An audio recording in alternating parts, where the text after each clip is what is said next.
যাদেরকে স্বাভাবিকভাবে কবর দিয়ে কবরস্থানে রাখা হয়েছিল কবর থেকে উঠবে, যারা বিমান দুর্ঘটনায় মারা গিয়েছে ওই ছাইগুলো থেকে উঠবে, যারা সাগরের মধ্যে মারা গিয়েছে সেখান থেকে উঠবে, যে যেখানে ছিল ওইখান থেকে উঠবে। সুবহানাল্লাহ। লক্ষ লক্ষ মানুষ উঠে বলবে আমাদের ঘুম ভাঙাইলো কে?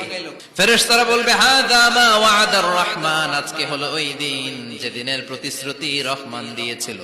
সূর্যটা মাথার কাছে চলে আসবে সেদিন।